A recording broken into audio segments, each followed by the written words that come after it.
Hello and welcome to another tutorial for the Industrial Robotics Framework Machining Cell. In this tutorial I'm going to be reviewing how to make use of the features inside of the part screen, the first primary screen that any user will come across when using the system. This is the part screen.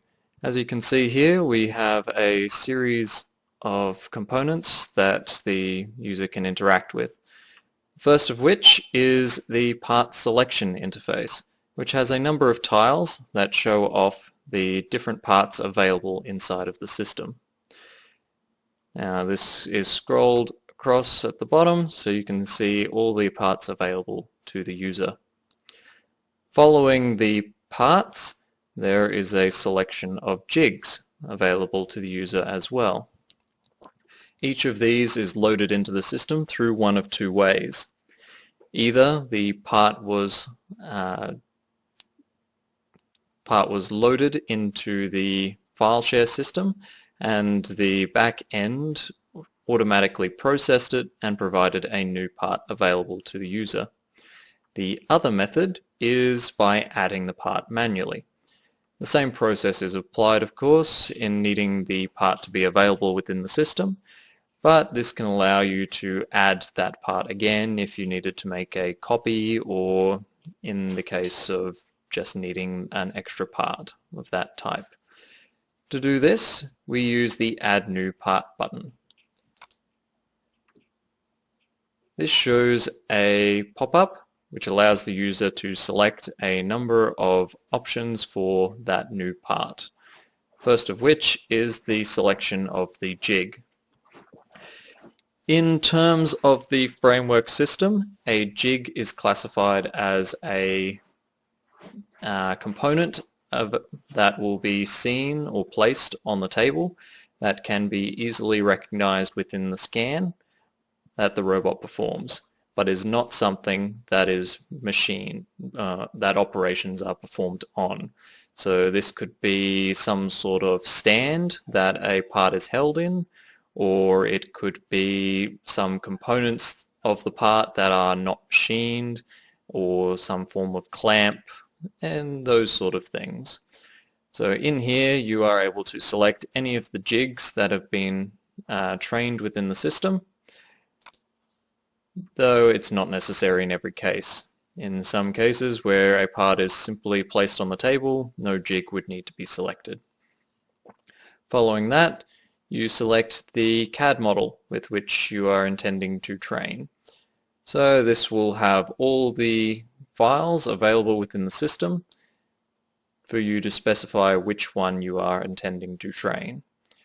If I was to select, let's say, this part here, then you'll see my CAD selection updates with that STL file, and automatically the system will assume that you intend to use the associated CSV.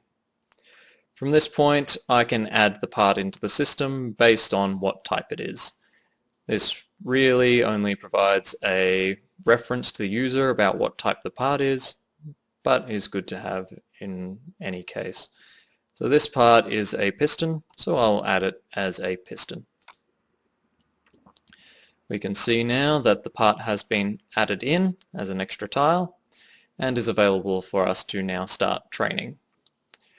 I can use the same logic to add a new jig into the system, and this will instead select any available files from that have been loaded in as jigs. If, say, I made a mistake and I needed to actually associate this part with a jig when I didn't, I can use the drop-down menu to select one of the jig options. If I do select this option, I need to make sure that I save the changes, so I can go down to this bottom button here and save changes. In the event that I want to make a copy of a particular part, I can do so by selecting that part and then making a copy. This will then create an exact copy of that part and notify me when that operation is complete. Finally, if I have no need for a part anymore, then I can simply delete it.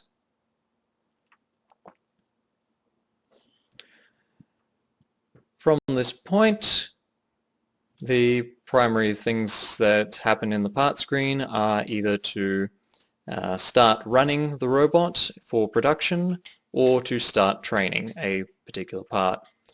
In this case, this part was just added, so I would likely go in and begin training. You can review the navigating the HMI video to see how to get there, or the training screen video for more in-depth analysis on how to use the training screen. If I instead want to run, then I can use the Run Robot button to begin a new batch of that selected part, specifying then the order code and the quantity of that part. If I instead have a previous batch or order that I need to resume, then I can use the final button down here.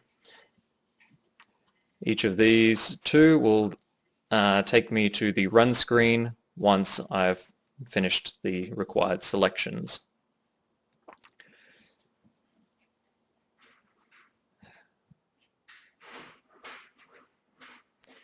And that is pretty much everything that needs to be said about how to make use of the part screen.